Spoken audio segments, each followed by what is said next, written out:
How's it going, everybody? I'm Hoser, I'm Slim. and this is Keggercast. Ah! So, man, it's been a mission to get Slim here. It was about a year ago. It was around November, right, when I had the interview with Chico Suave. Yeah. Slim was there, and that day he told me, yeah, I want to come on, and for some reason, we always have to reschedule. Yeah. Usually it was because I had something going on, but yeah, it's been almost a year to get Slim on here. Yeah, Easter egg, if you go back to that Chico Suave interview, I'm in there for a good 5 seconds, I think. I put your name on there, didn't I?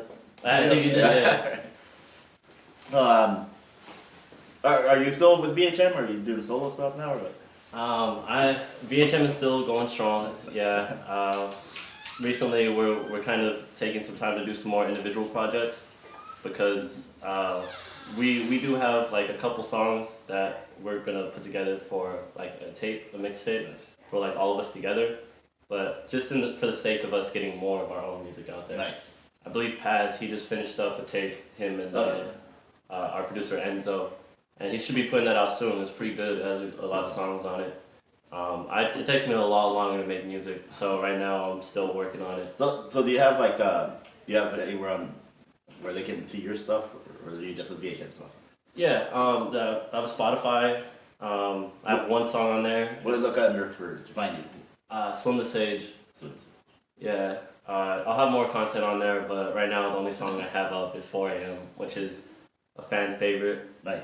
I have a SoundCloud that has all of my old music from before when I lived in Texas, before I came out here and got with the producer Tony Slums. A lot less quality music, but there's a lot more. You can see like the growth, the progress. We have a lot of stuff on SoundCloud, a lot of stuff. Under BHM? Yeah, we have live performances too on like YouTube. We have an Instagram page. We all have individual Instagram pages too. There's a bunch of content out there. All you gotta do is look, you'll find it. Nice. So BHM and Slim the Sage. I have a sponsor. So this is for my sponsor, TNT Anger Management Services out of Westlake, California. Thanks, Norm. Check them out. You can do anger management services online with them. So check them out. Oh, hey, well, since we're plugging right now, shout out to our sponsors, fucking Early Girl Creations, shout out fucking Empty Lot Carnivals, Young Manners, fucking Fabi, G, Anonymous, well, Paz, everyone from BHM, the whole camp. There's so many other people, man, that support us. I feel bad because I feel like I'm leaving people out. I know I am, but yeah, shout out to everybody that fucks with us. There you go. No anger management, not on that level yet.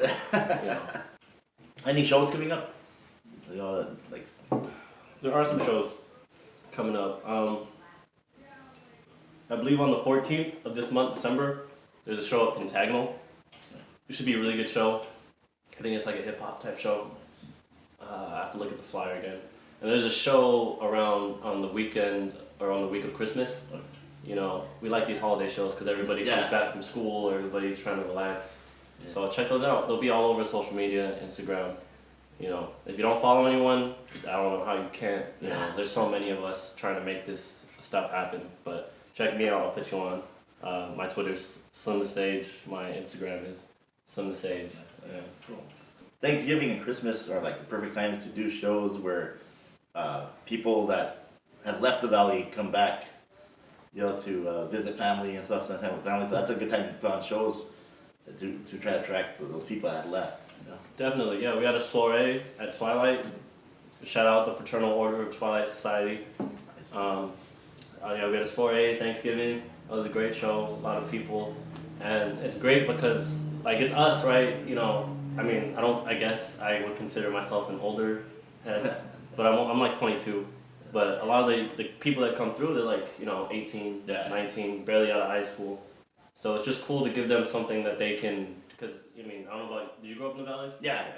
When you were growing up, were there shows and stuff like that you could go to? There was nothing not the way it is now. Yeah. That's what I love about where we're at right now in the Valley. There's a lot more people putting on shows, and what I do miss, and I brought it up before in other shows, other episodes, is I was really liking it when we had the first Fridays and Brawley. Oh yeah, hey, shout out Randy. Hey, check out his art. He did the first Fridays in Brawley. He was a pioneer in the movement. Yeah, Shit. that was awesome. To me, it felt like being in a big city type event, you know, with that, because you had the artists, you had, I mean, music, painters. I think there was even a magician once or something. Oh no, yeah, I know a couple magicians. Like, yeah, man, there's so much great talent, and it's great because it gives people an outlet. Yeah, exactly. You know, it's not hard to get involved. Like, all you have to do is want to. Yeah. Do you know about the I8 music shows that they used to have? No, I didn't know about those. Well, the homie Omar, he does a podcast now, the I8 podcast. Oh, okay, I have heard of that. I haven't seen it. Back in the day, fun little history for y'all. I wasn't here. I was still living in Texas.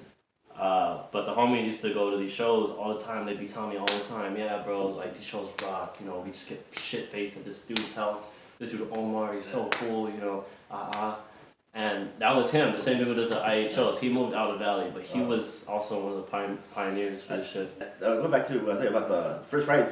That was like what, 2 years ago or whatever. But just about because they had the first Fridays, and then the next day they had the Nights on Main Street. So it was first Fridays on Friday, and then Nights on Main Street on Saturday. Yeah. And then they had the border Art Walk, yeah, the border, whatever, here in Calexico. Fiesta at the border. Yeah, and I miss those times, man. 'Cause I didn't go to as many as I would have liked to, but yeah, I would make the drive up to Brawley for those first Fridays when I first heard of them, and I went to a couple of the Nights on Main, and those were awesome. I live here in Calexico, and I've never been to that border walk. I don't know why. They still have the border walk. I don't know if it's still the same, but Well, I don't know how it was before. We performed at a couple of them, and like not to throw shade or anything, but like it's a different scene definitely than like the scene I'm used to, like Twilight and like the Brawley scene. Like, for instance, the first time I ever, and this is probably a positive thing. This is probably a good thing. This is the first time I ever had someone tell me, "Hey, do you think you could not smoke cigarettes or drink beer while you're performing?" At the art walk? The one here in Calexico, yeah. But it makes sense, because there's a bunch of kids, and it's like at the outlet mall. Outlet, yeah. And so and then same thing with the music. Like, do you think you could keep the cursing to a minimum? Like, it's different, but it's definitely a good environment. Like, it's great that they try to keep it positive for the kids. Yeah, make it a family friendly event. Yeah, it's good to have those. That is and I can see it because it is sponsored, I guess, by the outlet. So shout out to Angel. The homie Angel is the one that puts those on. He does a great job every time. But those things are like that. I need to go check out the art walk. I really liked those Nights on Main and the first Fridays, because it was so different. It was something like you hadn't seen here in the Valley before that. You hadn't really. I was surprised the first time I heard of it, and then I went, and there's just so much talent in the Valley that you don't even know. You wouldn't know otherwise. Exactly. So that's great. It's great giving people an outlet. I don't know what happened with them. Do you know why they're not doing that anymore? The first Fridays. Well, people have their lives. It costs money to do that. Definitely, you have to pay insurance for all the people. I think Randy did it for a good solid year at least. Yeah. And I think he might have moved or something, but it just sucks that no one picked up the torch and kept it going. But he's a really friendly guy. I remember we tried to get an art walk going a little bit after it ended, and he gave us all the information, gave us all the tips and stuff. But one of my biggest faults is follow through. I'm a great idea man. I'm great at ideas, but getting it done is but. Well, I know Central. They started it's not the Nights of Main anymore, but they do the Fiesta on Fit. Yeah. Shout out to Randy. Yeah. Shout out to Discordia Records. Shout out to fucking Jared from Kayak Club. Nice. They make that shit happen. It's how are those? Those are awesome. I haven't been to one of those yet either. Those are awesome. They're great. No. There's just like an art walk. That's pretty much what it is. But it's just right there. One little strip though, right now. Yeah, right there on 5th Street where Strangers is. Yeah, right in front of Strangers all the time. Hey, shout out Strangers Bar. Ernie's the homie. Steal Ernie. It's the man. Yeah, me and my girlfriend love Strangers. To us, that's the best bar. Definitely, hands down. I love it. I love the whole punk rock. I'm a punk rocker, man, so I love the whole punk rock feel of the Strangers, and then and then they bring beers you won't find anywhere else either. You know? Yeah, definitely. So Man. shout out to Strangers. We accept sponsorship. Yeah, hey, go to Strangers.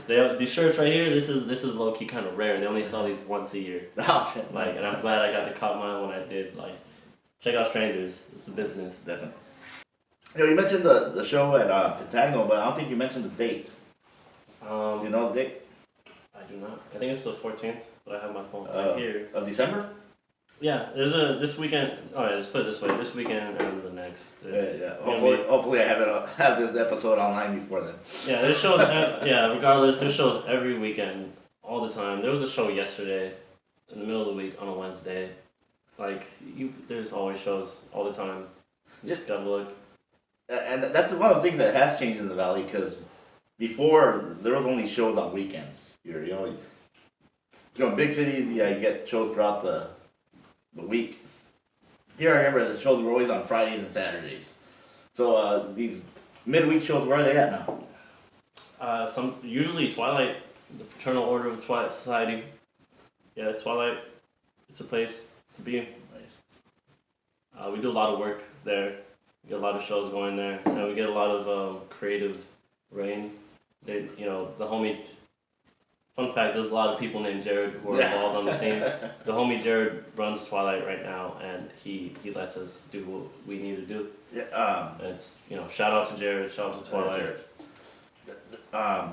Someone else used to be in charge of it, right? Like a guy named Frank or something. Frankie, yeah, that's Jared's uncle. Okay, yeah, because It was the first smoke shop in the Imperial Valley, actually, and his grandfather, Frank, the grandfather Frank founded it, and then he gave it to his son Frankie, and then Frankie has a son named Franklin. No, I'm just kidding. His name's Frank. It's also Frank. He's the third, but he's a child.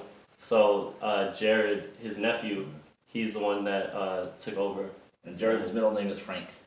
No, I don't think it is. Well, it might be. I don't know. But Jared's dad's name is Jared also, and he's the man. He's pretty cool.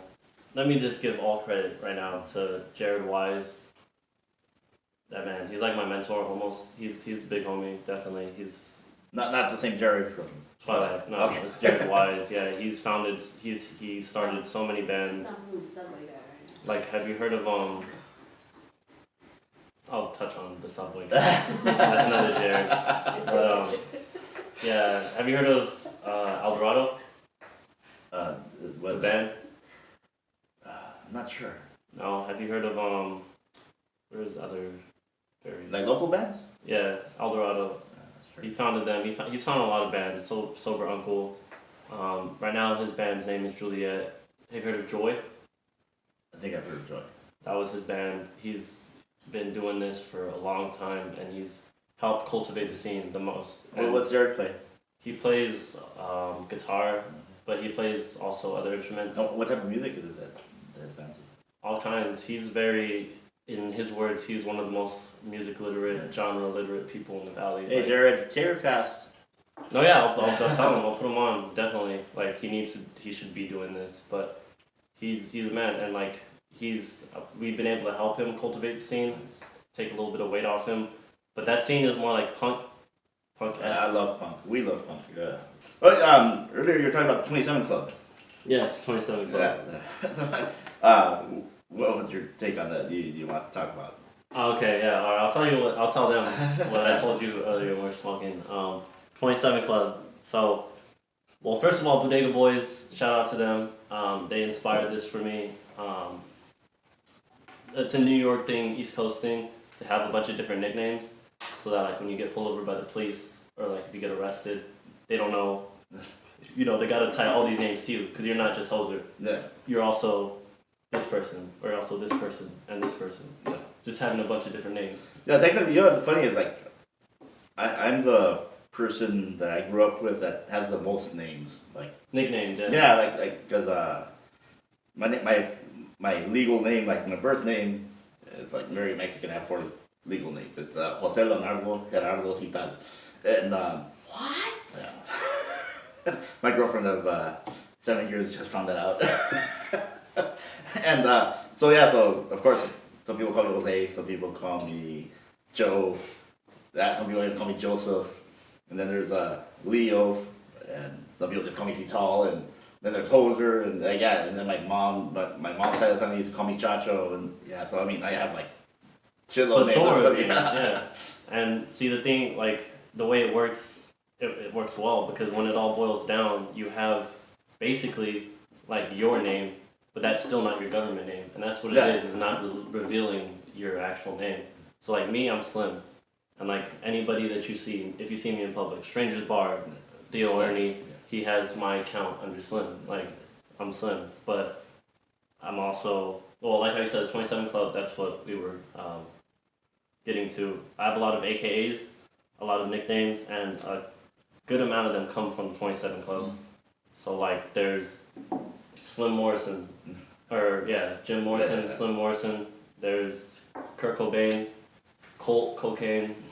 There's help me out here. You talking about Bob Dylan? Well, Bob Dylan's not in the club, but yeah, that's another AKA, Bob Dylan instead of Dylan. Right now on Twitter, my name is Slim Crow, like Jim Crow, like Jim Crow was. I got Malcolm X, Martin Luther King, Manny Blower Pacquiao. I got a bunch of them. Those are the ones I remember off top. So you're saying like, because a lot of famous people use fake names like that when they like book into a hotel or something. So you're saying whether you have and plenty then of them. at the end of the day, when it all boils down, people are like, well, what's his real name? Oh, Slim. But obviously, and I have a very unique name. My government name is very unique. I'll bless y'all with my government name. It's Abanaru Quasi Ratliff Jr. Oh, It's a very old Egyptian, but most people just call me Abba. If people know me from like when I was young, they call me Abba J, Abba Jr. But that's very rare. Like, if you ever hear, like, she doesn't even call me that. So, I mean, not trying to make fun, but how many names is that you just have? Is that like one long name or is that like? Okay, so I'll break it down for you. It's in the American sense or in the English sense, like birth certificate, Abba Naru, that's one name. Quasi, middle name. Ratliff, last name, and then Junior. But the way it is it's like, Marianne or Mary Jane or Joanne. Annalie or anything. Yeah. So Abba is one, and then dash Naru, and then dash Quasi. So it'd be like Mary Ann Smith or Michael Anthony Scott. And is there what's the meaning? Do you know? Like, is there a reason that? Yeah, it's really old Egyptian. Abba means king. It doesn't mean king. Abba is it's like a title, and that's what you would give to someone who's gonna be king. Yeah. So like a prince. Yeah. That's the Abba. That's Abba. Naru means that's a name that you would give to someone that was born like during the daytime. Oh. Under daylight, under sunlight. So is that right? Is it 5? 3, yeah. And then Quasi means no, my bad. Naru means on the Sunday, on the Sabbath, on the holy day. It's like not immediate translation, it's not on Sunday, it's on the holy day, which falls on Sunday. And then Quasi means under the sun, during the day, in daylight. So it's king born on Sunday in daylight. Abba, Naru, Quasi. And how come you don't incorporate that to your stage name? King. I'm a junior. So it's my dad's name. Oh, okay. It's not mine. And my dad lives a completely different lifestyle than I do. He's like the polar opposite of me. He's a straight edge, through and through. Like he doesn't drink. He's never drinking. He's never smoked. Never smoked a cigarette. Never smoked marijuana. Never done any. So just out of like respect for my father, like I know I live a completely different lifestyle. So I still have pride in my name and all that, but like this is me. This is my name. This is Slim. Yeah. No you one want can- attachment to Yeah, and like I said, it's a very unique name. Yeah, it is. So like if you were to hear, Abba served krills on 12th Street in El Centro to there's only one Abba. Okay. They're gonna know exactly who you're talking about. But if they say Slim, Yeah. it could be anybody. That could be an ironic name. Yeah. But obviously you know why they call me Slim. Yeah. Very Slim. there's a method behind the madness, but you know, I'm just gonna do a quick shout out to honorable mentions. Charlie Bleezy, shout out the man, the myth, the legend. J-Dog, also legend. You know, one of the closest homies. Yeah. These are all local musicians? No, they don't make music at all. Oh, really? No, they're just really close friends to me. Yeah, I grew up with them. Nice. And you know, there's people that you grow up with that you know I make music with, but then there's also people who never got into that or like don't do any art stuff, but they still support. And you know, close friends. Yeah, no, it's great to have people that support you. Yeah, like I said, I mentioned it before, man. Like I've been doing this in this manner, the YouTube podcast for about a year now, and a little over a year now, year and a half, and I still feel like, man, I need more support. You do have like regulars, I'm sure, that show up at your concerts regularly, like or at least semi-regularly, right? Definitely, but it's different because like as an artist, as a musician, I'm sure there's a lot of people out there who can resonate with this, and I'm sure there's a lot of people who also can't. But personally, I'm very self-critical. I'll make a song, I'll write the song, I'll go through it a bunch of times, and I'll like it, and then give it 2 days, I hate it. Yeah.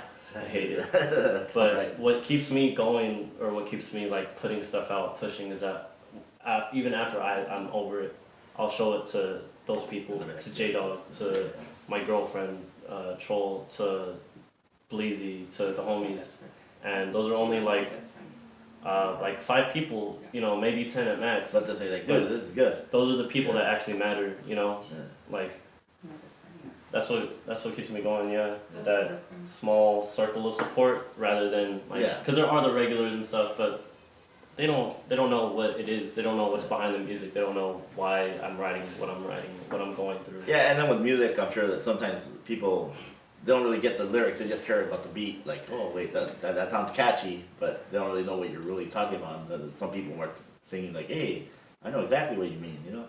But see, that's the thing though. It's a balance because that's what music is. Yeah.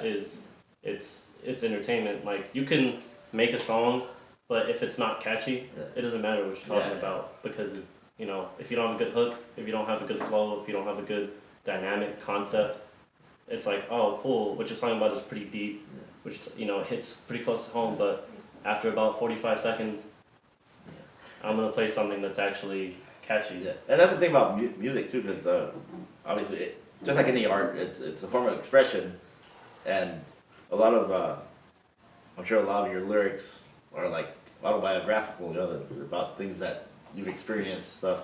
But you also you want to be able to get people to understand the lyrics, but at the same time you want people to enjoy the music, right? See, I don't want people to understand the lyrics. No, okay.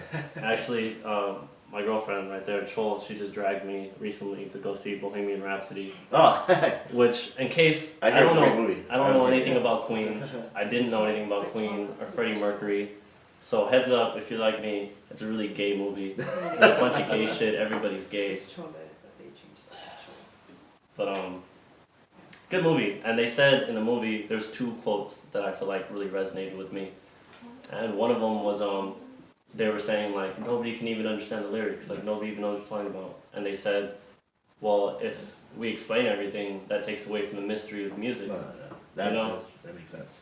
That's a part of music, trying to figure it out yourself, trying to listen to it over and over again and figure out what they're talking about.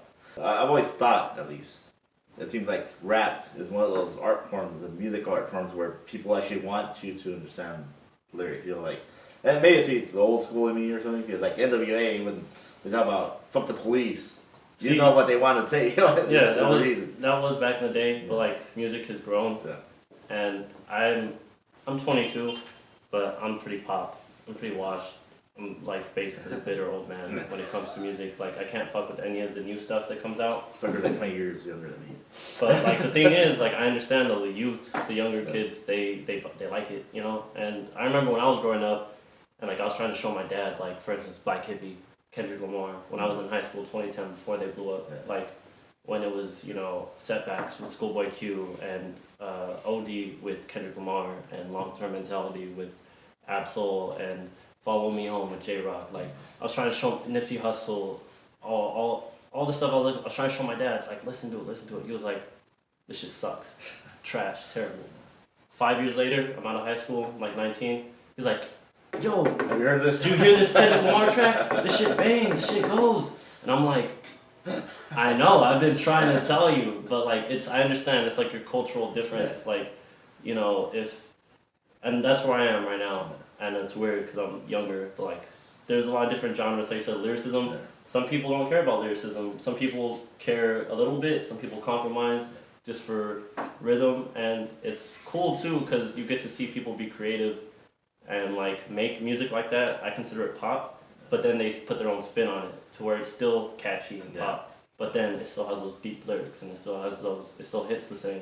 You know, it's a matter of, it's evolution. It's the evolution of music. Lyrics to me mean a lot, and maybe it's because, to me, my all-time favorite band are The Doors. Jim Morrison lyrics, to me, are like, Shout out to Lizard King. yeah, there you go. It's I mean, his lyrics just are, to me, and they're not straightforward, you know, you also have to interpret it. Mm-hmm. And so I can definitely see where you say, like, yeah, if they don't get the lyrics, well, that's right, as long as they like the music, right? The homie Young Manners, he has a lot of stickers out. Great artist, great rapper, one of my role models. Local? Local, yeah, Young Manners, Young Man. Young Matters, shout out. He made the sticker, I copped it, Oh, nice. right? And then this one too. Oh, cool. Yeah, shout out Young Man, let me cop the sticker. It's a Doors sticker. And then it's a Nirvana sticker, Kurt Cobain. Pretty sick. This is my rap notebook. That's pretty awesome. That's pretty cool. Just because you brought him up. Yeah. You could consider me, I guess, quote, quote, hopeless romantic. In my opinion, you would just take out the romantic, just hopeless. But it's like poetry, you know, and it really hits. Like when I write my music, I really try to, you know, describe things like the best I can. And like when I listen to music, that's what I look for. Like a band that my girlfriend put me on to, Interpol. They have very poetic lyrics, and like one of them that sticks with me is they say the sun stains the ocean, the pink house returns to gloom. And like what they're saying is like, you know, because that makes sense. Like, you know, the sun, it reflects on the ocean, it stains the ocean, and then once the sun's gone, the pink house, the house that's so bright, it becomes dark and it returns to gloom. Like just it, you could say that 1,000 different ways. You could say the sun is reflected in the water. Yeah. And the pink house gets dark. Yeah. But it's the way you paint the picture, Exactly. the way you, it's poetry, you know, it's lyricism. That's why I like making music. Just the way they interpret it is sometimes like interesting. You know, I mean, like. Because they can Yeah, interpret it different exactly. ways, yeah, and it's beautiful. And that's one of the foundations of BHM. Like, do you know what BHM stands for? No, yeah, I was gonna ask you about that too. Yeah, okay, perfect transition. BHM, what's it stand for? It stands for whatever you want, whatever you need it to be. We don't have, our original definition was Black Hoodie Mafia. Oh. And, you know, but we don't always wear black hoodies, we wear sweaters, we wear very colorful colors. It's more of an aesthetic, you know, because if you're doing sketchy shit, you're in a black hoodie. But it stands for a lot of different things. And every time we do shows, we try to ask people, what do you think it stands for? And so we've gone like, big hairy men, big house motherfuckers, big hoochie mamas. Some of ours are like blue haired mermaids, Beyond High Motives, Black Hoodie Mafia, obviously. Blow her mind, blow his mind, bang her mom. You know, it's whatever you need it to be. You know, it's open to interpretation. That's good, yeah. It's just BHM, you know, it's what it is. With BHM right now, the status, well, this goes back to, remember I told you there were two quotes from that movie that really resonated with me. The other one was that most bands, it's not that they don't become successful, it's that they break up. And the point that we're at right now, like me and Paz, the other like founder of PHM, the only other person that's put in more, if not equal work into our brand, into our, you know, he designed the shirts that we have. he's done so much. He's gone plugs in places that I didn't even think we could ever perform. He's gone to shows that I would never, like the Art Walks and Collects. Like he knew Angel, I didn't know him. Like he's done just as much, if not more, work than me for it. But we've known each other since we were like 12 and 13. You know, so growing up together, there's 4 of us that grew up together, and only 2 of us are still here in the valley. Charlie Blizzy just left to San Diego to go to school. Like, there's, we butt heads and shit. And so right now we're at a kind of awkward, like, time where we're trying to figure out how to deal with each other without anybody else because we're not used to it, And then, just shows, it's musician shit, like well, I'm pretty sure the audience doesn't know how it goes, but it's very complex dealing with someone in that capacity. Well, being in the music group, I'm sure it's just like being in a relationship, I mean, you guys butt heads at times, you fab, and sometimes, like you said, they break up, Yeah, and I don't think we're ever gonna break up, but probably right now the moment we're in is more of like a break because we're at a point where it's different because I'll give you guys some backstory. Like me, Slim, Pretty Boy Slim, look at me. Look at me. I would date me. I would ruin my own life. Wow. But I've never had a girlfriend. I've only had one girlfriend ever, and that's her right there. I was gonna say, you said you never had a girlfriend, but you brought one. Yeah, it's the only girl I've ever dated, and so like this is very new to me, and like, it's how relationships go and shit. But my friends, they've all been through relationships, and so the way that they see or view our relationship, it's very different than like the way I viewed their past ones. Because there's been relationships where it's like, oh cool, like that's a good chick, but then there's been a lot of different ones where it's like that chick's trash, that chick's toxic, that chick is no like Yoko Ono. She's fucking me up, yeah. And so now like it's like they're projecting onto me now that this is the first time I've ever been with a girl, and I'm not the same way I used to be, just always on deck, always ready to go, always ready for whatever. Like now I have like extenuating circumstances, and it's different, it's strange, and with change always comes friction, and it's just a matter of getting accustomed to it. And so, you need some air, that's pretty much what it is. But that's what BHM is, we're family, we're blood, like. So where do you see your career going? Like next 5 years? Yeah, like 5 years, there you go. Whoa. Next 5 years, I should be resting in peace with a couple cute girls. If you were to pass away, if you were to die, right? If you were to perish, what is the ideal way for you to perish? How would you go out? If I had like a terminal illness, I wouldn't want to be high and drunk till the day I die. Seriously, if I knew I had cancer and it was incurable, I'd be like, fuck it. Party, yeah. Give me fucking some acid, some fucking Party, yeah. shrooms, fucking get me fucked up, and keep me fucked up till I die. That's the way I would see it, man. Yeah. How about you? For me, I would OD on a shower floor, the hot water running still, because I sleep on shower floors. Fun fact about Slim, my girlfriend, she's witnessed it. So you want that clean, is what you're saying? Well, no, see, alright, it's completely circumstantial. Like, I'd be with, like, probably, my main, well, for instance, like, with her, and then, like, a really pretty girl besides her, like, we just finished, like, having whatever kind of sex, right?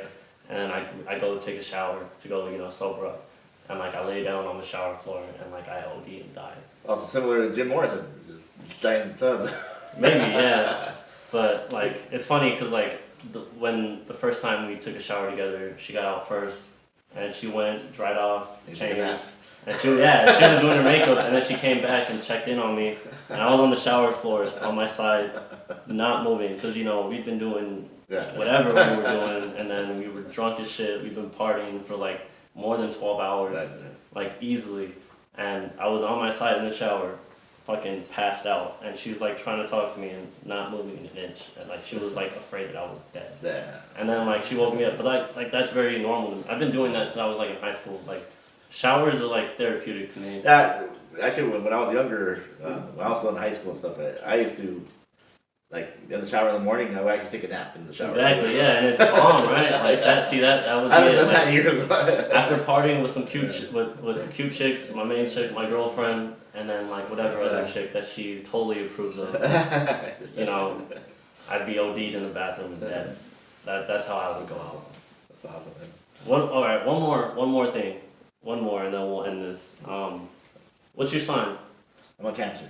No shit. Yeah. I fuck with cancers. Low key, I do. You know what's funny is, when I was in high school, my core group of friends were all Cancers, just coincidentally. My buddy Nick Ibarra, shout out. He even came up with it. He said we were the spreading the disease crew, you know? Just around Cancer. Do you know what element Cancer falls under? No, I don't even know about the elements. So there's 12 signs. There's 4 elements. 3 of each sign falls under an element. There's 3 water signs, of course. Cancer is one of the water signs. Me and my boy Paz, the other guy who basically founded BHM with me, he's a Pisces. That's the other water element. The third one is Scorpio. I'm a Scorpio. Oh, nice. And so we put out a mix. So we're element brothers. Yes, we are. Nice. Yes, good shit. But a year ago, or probably more than that now, we put out an EP, and it's called The Weep. Like, you know, when you weep, it's tears, right? Oh, water. Yeah, Water. Nice. And so we is water element, and EP is the water element EP. Nice. Yeah, and that is available to download and to listen to. Look it up. Send me the link and I'll put it on. Definitely, yeah. And so, yeah, it's funny that you say you're a Cancer, because, yeah, Scorpio. Scorpios get a lot of heat, you know, and there are a lot of Scorpios that I know that give us a bad name. And, you know, I'm a Scorpio to a fault, but I'm also pretty cool and I'm pretty attractive. So, yeah, you know, it's all good. Yeah, my boy Paz, he's a Pisces. I butt heads a lot with Pisces. And it's not just him, it's a lot of other Pisces that I know. And I don't know. I don't want to chalk it up to astrology, but astrology has gone me lately. So, you know. No, it's actually like it seems like every time I read, I'm not much into like the astrology and stuff, but Well, see, astrology is different. That's the actual like divination, like the tarot card readings, like the readings for your day. I don't fuck with that. It's just the signs. They have different traits and attributes, and they're not concrete. You can see them in people, but they're not. They're very fluid. They're very different. Yeah. Like my boy Jared from all those bands I was telling you about, Jared Wise. He's an Aquarius, and he was arguing me to the death about why that shit was not true, right? And we argued and argued and argued, and then at the end of it, I told him I asked him, I was like, "What's your sign?" And he was like, Aquarius. I was like, that's funny. That's why. No, I was like, that's funny, because the only person that I argue with like this when I'm fucked up is my Charlie Bleezy's girlfriend, Sarah. And she's an Aquarius. And I was like, see, you just proved that this shit's right. And he was like, no. I was like, see, you arguing and denying it proves that it's accurate. Like, it's very interesting. It's cool. Yeah, that's why I hate like whenever I read about stuff about cancer and stuff. Like, according to all that shit, cancer's like the biggest pussies. I feel like we're the weakest ones. We're emotional, crying, or Well, whatever. that's a trait of the water element, is that water elements are very emotionally intelligent, but the thing is, there's 3 different versions, so there's 3 different takes. So like for the Scorpio, like I'm very intelligent when it comes to emotions. I know exactly how they work. I can manipulate people based off emotions because I'm so knowledgeable on them. But you're in tune with it. the thing is that because I know that, I'm very secluded. I have my walls up. I don't put out much. That's me too. Like, yeah. But with Cancers and Pisces, they deal with it differently. Like that's how Scorpios deal with it. Walls up. Like the way we move is different. But it doesn't make you a pussy. It's very good to be in tune with emotions, because it gives you not an edge. But then there's also other signs. Like Taurus, I don't get along with Taurus because they're very hard-headed, very, they're not transmutable. They're very one way, very binary.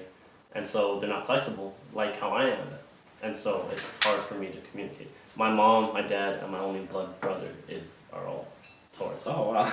I grew up with all surrounded, and so I have like a little chip on my shoulder because of that. You're like a black sheep of the family. Oh no, I'm definitely black sheep in my family.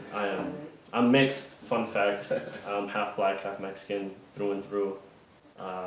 I'm nothing like either of my fam. Like that's all right. Yeah, that's a story for another day. Maybe we can get a part 2 on this. But No, I would definitely love you to have you back.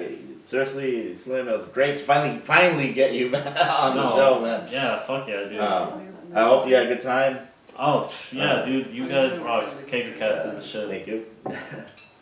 Yo, look up BHM, Slim the Sage, right? Slim Sage, yeah. And Slim Crow.